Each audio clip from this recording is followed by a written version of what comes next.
მოგესალმებით, ეს არის მონატრებული ტოპ 5-ეული. დღევანდელი თემა იქნება დრიფტი. ვიტრიალებთ დრიფტის გარშემო, როგორც იუბილარის გარშემო.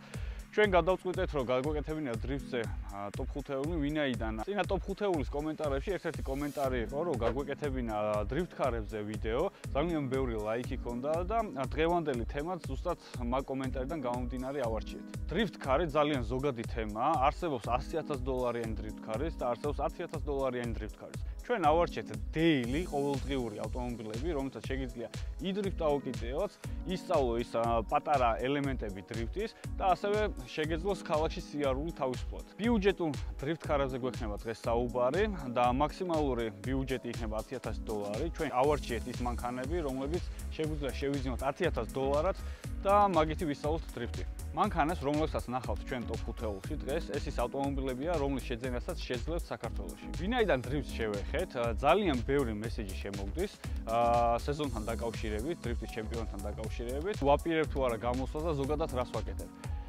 სრულ ინფორმაცია აქვს ბევრს, ჩემ გულშემატკივრებს მინდა მიმართო და აუხსნა სიტუაცია, რომ მე არ გამოვდივარ. ძალიან ბევრი სურათი დევს, სხვადასხვა გვერდებს უდევთ, რომ მე გამოვდივარ და რაღაც ბალეში კომენ და უწერია სათაურები. გულშემატკივრობს თუ არა გიორგი სარაშვილს წლევანდელ 2019 წლის დრიფტის ჩემპიონატზე და ასე შემდეგ. ერთი სიტყვით მე არ გამოვდივარ წელს ჩემპიონატზე, თუ რატო არ გამოვდივარ, ამას მომდევნო ვიდეოებში გაიგებთ. ეხლა კი გადავიდეთ ჩვენ ტოპ 5-ელზე და მეხუთე ადგილზე გახავთ Toyota Altezza. Toyota Altezza გაგიკვირდებათ, Toyota Altezza რატო ვახსენე, იმიტომ რომ $10,000 გვაქვს ბიუჯეტი და Toyota Altezza ძალიან იაფია და ამდენი თანხა არ ჭირდება, თუმცა ეს ის მანქანა, რომელიც უზომოდ ბევრი არის საქართველოში, ენა რაოდენობით, ძალიან დიდი კლუბიც არის, მე როგორც ვიცი.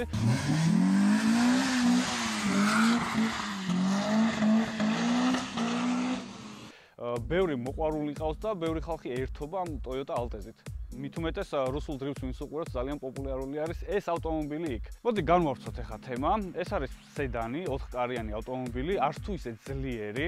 Altezza-ან მოგეხსენებათ არის მარჯვენა საჭიანი. არ მოგეჩვენოთ, რომ ეს დრიფტ კარი არის, ან რამეს შეძლებთ ამ მანქანით, სუსტი ავტომობილი არის.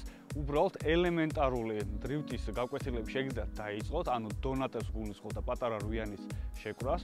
თუმცა $10,000 იმდენად ბევრი არის ამ ავტომობილისთვის, რომ როდესაც მაგას შეისწავლით, სიტყვაზე პირველი სიჩქარით და მეორე სიჩქარეს როდესაც აწვალებთ, თუ მოგბეზრდებათ ამ $10,000-დან შეგიძლიათ გააძლიეროთ ეს ავტომობილი. ძალიან დიდი პოტენციალი აქვს ამ ავტომობილს, რომ კარგად გაკეთდეს და კარგად იდრიფტაოს.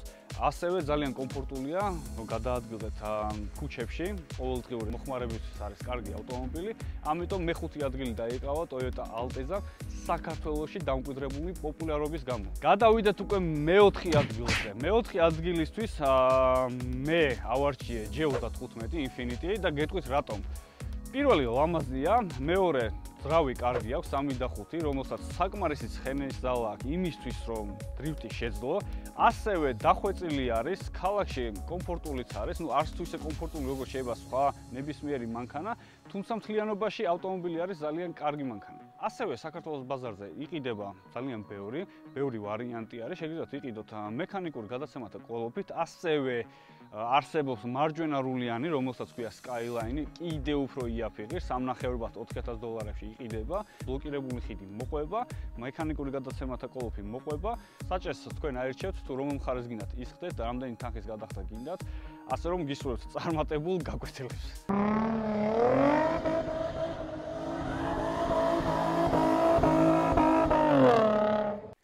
სურპრიზით რომ მოვიდა, ჩვენ გადავწყვიტეთ, რომ გავათამაშოთ ყველა ტოპ 5-ში ესეთი მაისურები დაბრენდილი.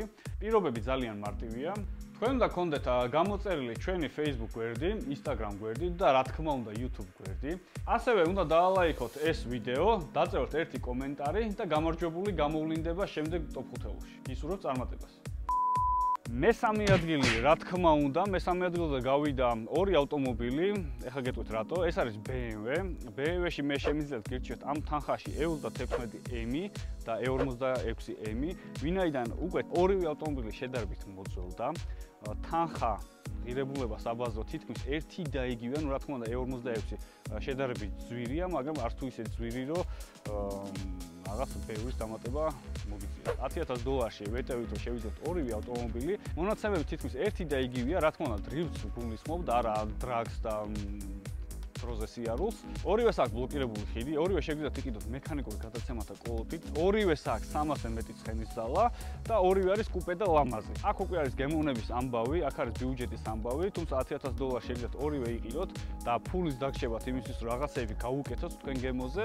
აქედან ის დასკვნა შეგვიძლია გამოვიტანოთ, რომ თუ თქვენ უფრო თანამედროვე მანქანა გინდათ, უფრო ახალი მანქანა გინდათ და ქალაქშიც უფრო კომფორტულად გინდათ რომ იაროთ, შეგიძლიათ შეიძინოთ E46M, მაგრამ თუ მხოლოდ დრიფტისთვის გინდათ, მაშინ უკვე ერთი და იგივეა. E36 ფასი ვეღარ დაუვარდება, აწი თუ მოიმატებს მაგის ფასი და თავისი სიტყვა უკვე E36 თქვა ყველანაირ ავტოსპორტში, სადაც კი მონაწილეობა მიუღია. ამიტომ ეს ბევრისთვის ლეგენდა მანქანა არის, იგივენაირად ჩემთვის 7 წელი გამოვდიოდი შეჯიბრზე მაგ ავტომობილით და მე ძალიან კმაყოფილი ვარ.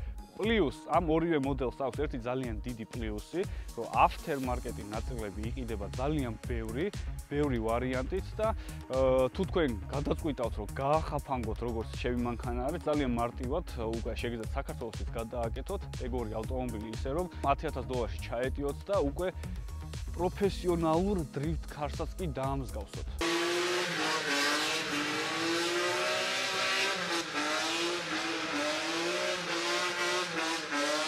ასევე ძალიან პოპულარულია გატრეინოლებული ლისიჩკებით, ანუ E36-ებით.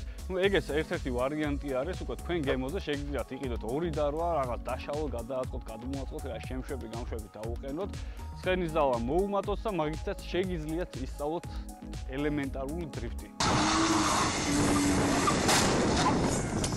მეორე ადგილზე ყავს Nissan 350Z. ეხლა მოგიყვებით თუ რატო ავირჩიეთ Nissan 350Z. პირველი Z სერია, ეგ მოდელი გამოუშვეს იმისთვის, რომ ყოფილიყო პოპულარულ დრიფტში. უბრალოდ ერთ-ერთი მე რაც არ მომწონს, ყოველთვის ვახსენებ ხოლმე, ის არის, რომ 350Z-ს აქვს ატმოსფერული ძრავი, არ აქვს არანაირი ტურბო, არანაირი კომპრესორი, ეგ არის ძალიან ცუდი. იაპონელებისგან მე არ მოველოდი მაგას, თუმცა საკმარისი ცხენები აქვს მაგ ავტომობილს, 300 ცხენის ზალამდე აქვს. და ეს სრულიად საკმარისია იმისთვის, რომ დრიფტი ვისწავლოთ. ასევე კუზაო შასი არის ძალიან კარგი მაგ სპორტისთვის, მარტივი სამართავი არის. ნაწილებზე აღარ ვსაუბრობ, n რაოდენობით aftermarket ნაწილები იშოვება მაგ მანქანისთვის და შეგიძლიათ ეგ ავტომობილით გაადრიფტავთ ძალიან მარტივად. თუმცა დღეს ვსაუბრობთ ქალაქში გადაადგილებაზე და დრიფტის სამოყვარულო დონეზე სწავლას. 350Z შორის და Infiniti G35 შორის სხვაობა არის ის, რომ 350Z არის 2 ადგილიანი, Infiniti არის 4 ადგილიანი, ანუ 4 კაცი ეტევა.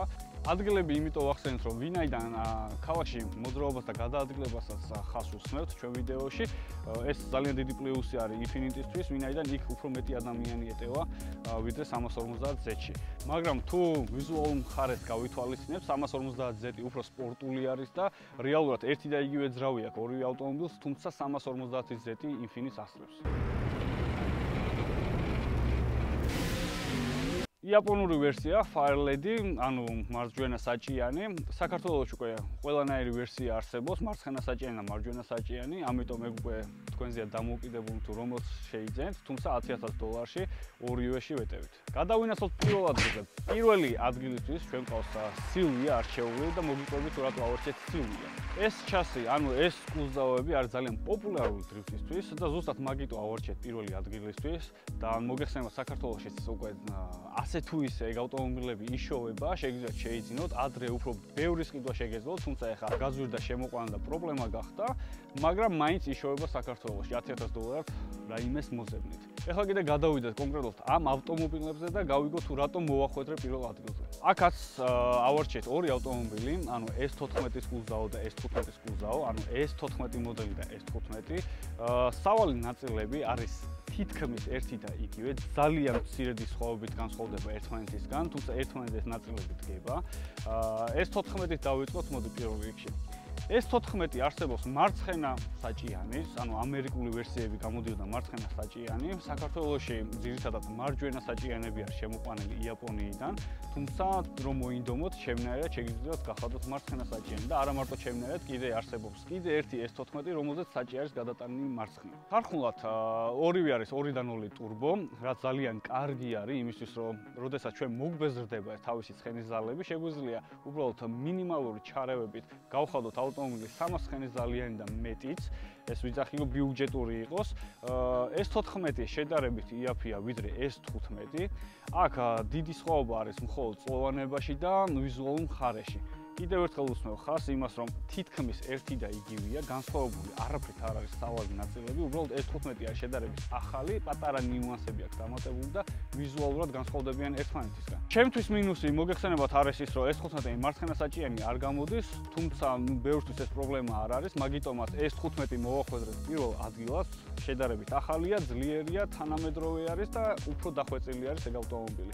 მე არჩევანი გავაკეთე S14-ზე, როდესაც ვყიდულობდი ავტომობილს და როდესაც მინდოდა დრიფტკარი ამეწყო. მე S14-ის ვიზუალური მხარე უფრო მომწონს, უფრო თითქოს რაღაც ეს იაპონური სტილი აქვს, ეს მიწაზე გათხრეშილი არის, რაღაც ტაფას რო ეძახიო, გაიქნიო და დასრიალებს. ზუსტად მაგიტომ ავარჩი S14.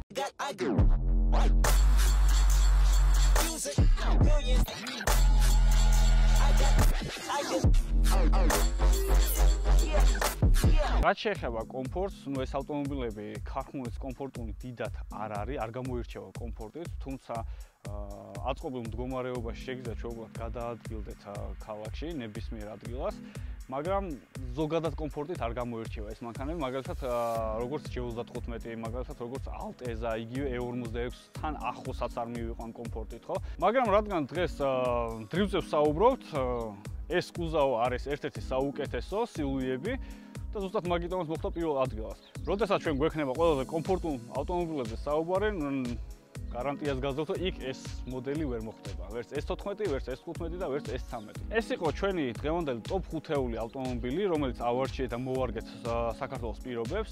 თუმცა არსებობს კიდე მანქანები, რომელთაც შეგიძლიათ დაიწყოთ დრიფტი, შეიძინოთ, ასევე ბიუჯეტურია და ზუსტად მაგ მანქანას მინდა შევეხო. რეალურად ამ ავტომობილების ყიდვა ცოტა გართულდა, იმიტომ რომ ცოტა დარჩა საქართველოში, შემოყვანა უკვე პრობლემა. ეს მანქანებია E30, E34, ნუ M5 ან 540 4x0, ასევე Toyota Chaser, Toyota Soarer, Mazda RX-7, თუმცა ნუ Mazda RX-7 დიდად დრიფტკარი არ არის, მაგრამ გამოყავთ დრიფტკარი მაგ მანქანისგან. ეს ავტომობილებიც გამოდგება დრიფტისთვის, თუმცა ძალიან ცოტაა დარჩენილი საქართველოში და რთულია ამ ავტომობილების ყიდვა. არ დაგავიწყდეთ, რომ დღევანდელი ტოპ 5-ეული იყო დრიფტკარებზე, ბიუჯეტურ დრიფტკარებზე, რომლითაც შეგიძლიათ ქალაქშიც გადაადგილდეთ თავისუფლად და ასევე შეისწავლოთ დრიფტი. ეს იყო დღევანდელი ტოპ 5-ეული.